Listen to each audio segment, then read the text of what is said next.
Hiya guys, how you doing? So 3 laps of the Innsbruck Ring. Those of you that have raced on this one, you're familiar with the leg snapper, that nasty little com. You're looking at around about 40 seconds to 60 seconds of effort. But here's a question for you. What will Nob's average watts per kilo be for the entire race? Would it be A, B or C? Something to think about. I'm not going to tell you now. No.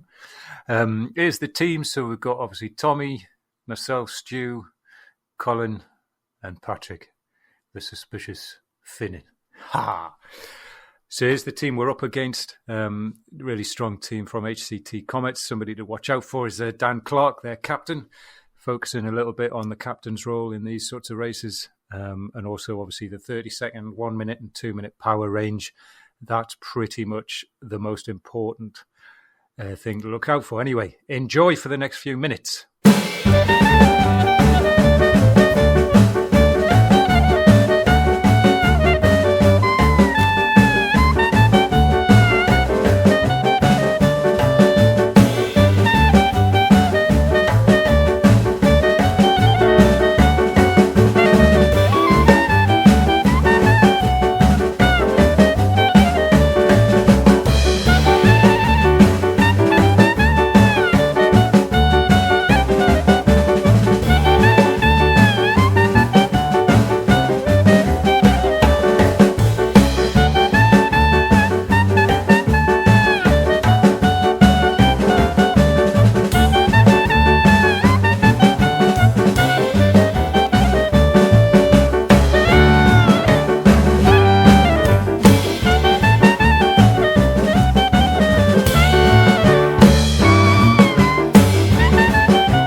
All right, guys, so if you're familiar with this course, you know as soon as these cobbles start, you are approaching the leg snapper. You can see on the map in the top right that as you cross the river, just after you cross the river, the road swings to the left, and that's pretty much where the leg snapper starts. So you'll see me positioning myself, getting a bit nervous because I always expect me to get dropped in these races, but my power has increased a little bit, and I'm trying to make a little bit of gains in my 1 minute, sort of 2 minute areas. So you can see us surging here. See power-ups being used, and the only power-up available for this race was the Ghost, which is not the most effective power-up, but the gradient tips up to just, 8%, 9%, something like that? Oh, yeah, 8%. Everybody's just burying themselves because we're all twitchy and thinking, right, we're going to get dropped. So we've got to keep pushing. Colin and their captain, Dan Clark, is off the front. They got away early on with a bit of a twitchy attack and some ghost action. But anyway, I'll leave this playing a little bit because once you're up the leg snapper, you've got a bit of a downhill, but then it kicks back up again. It's not as obviously steep, but it is a little bit of a rise here. So people that are knackered from the leg snapper, they can get caught out thinking that they've got to rest, but they've actually got to keep pushing. But we'll speed things up again now.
So you're about to see the winning move, if you like, here where Patrick breaks away.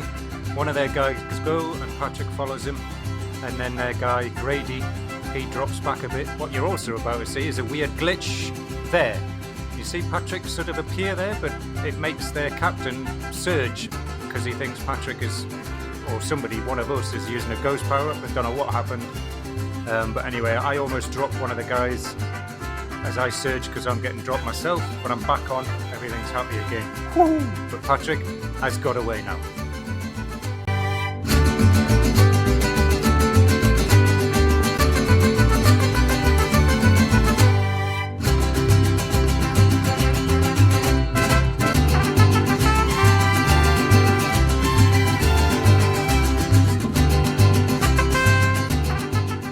Hello again. So, second time up the leg snapper, second of 3. What you're about to see here is when you use a ghost power up, but you've got fire socks on.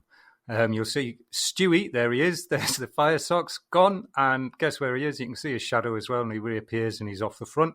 Patrick's way up ahead, but everybody's pushing. I'm suffering here, we're all suffering, but we're trying to drop one of their guys as well. O'Grady gets spat out the back, but credit to him, he does very, very well to get back on. There's ghost power-ups still being used. We're over the top. Everybody's hurting. Whew, that's a tough climb. It doesn't look like much. Obviously, with this speeded up, it looks fairly straightforward. It isn't. If you've raced it before, it is painful. So you've got some respite now. People still using ghosts. They're not going to attack straight after a leg snapper unless they're very, very good and strong riders. But anyway.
Guys, so there's ghost power-ups being used here. 2 of their guys gets dropped off the back. I make the surge here to try and leave them, but this is their captain there, Dan. He's hanging back for them to try and get them back on, and that is brilliant captain's work there. We're all knackered. We can't quite get away from them, but I think over their comms, what their captain was trying to encourage those two guys, Purvis and Grady, to get back. They'd obviously said to him, no, we can't, just go. So Dan makes the decision to sort of leave them, which is probably going to hurt their team, obviously, but he kind of makes the right choice, otherwise he would have got dropped himself. But here we are, the third time up the leg snapper, ghosts being used. We've still got 4 riders. There you go. Dan comes back, their team captain. Fair play to him. That was great work. Colin and I are all dying. Nylock, but obviously it's Colin. Very strong riders. We're all knackered, absolutely shattered. But we're hanging in there, and I've obviously just got a message on my phone. That was unplanned. But anyway, we're digging deep. I think this is going to play for the rest of it. Oh, there's another message. That's great. It's probably somebody telling me to shut up, which is fair enough. It's probably my mother. But so here we've got 4 against 3. As you see, there are 2 riders at the back. They're over 30 seconds behind now because they didn't quite make it up the leg snapper with the front group. And if you can't do that, then you get dropped and you fall far behind. Stewie, our Emerald rider, he is making a break. I decided to try and go with him, but then I realised, hang on, I'm probably taking somebody else with me from their team. So I ease up and let Stewie go. And then sure enough, they're very strong. I think that's their Emerald rider, Evia Rhodes. He's away with Stewie. Tommy's also close to going with him as well. But we're just covering their moves to see if they all group back up again. I'm aware that their captain behind me, Dan, is dropping a little bit, but he pushes hard again to get back on. So it's in this little group, it's 3 against 2. 3 against 2, and we've got Stewie and I think it's Pete Evia Rhodes fighting for second and third. Patrick's way ahead. He's doing his job. He's getting us the first place points, which is always very important. So at this point here, again, I'm conserving energy. I'm using the draft. You can see the bottom left there, the draft gauge. We are talking to each other, and Colin and Tommy are going to do something heroic here. They've both still got the ghost power-up. So have I. It means nothing. But for Tommy, he's gone. Colin, he goes. They're all pushing hard now. I'm thinking, right, I've got to go. I've got Jake Sanderson in my ear, which is weird, telling me you've got to go now. If I hadn't had that command, I wouldn't have gone. Luckily, their draft helped me push, and I came right through them, which is useful. So I managed to get 4th. Their captain, fair play to him, Dan, unlucky dude, but I think you were knackered. And there you go. So what was my average power? Well, you can see there with 4th place, I managed to get, it wasn't the lowest, but I did conserve. If you look at all the other people around me, they're 3.3, 3.5. One guy, 2.9. So my power was obviously 3 watts per kilo. I think the answer was B. I don't know whether you're going to get a refresher of that. But so Patrick in first, Stewie 9 points, me 7, Colin and Tommy 4th and 4 points and 3 points respectively. So yeah, the answer is B. Fantastic race, very, very, very hard. Hats off to HCT Comets and obviously their captain for a sterling job. See you again, guys. Take care.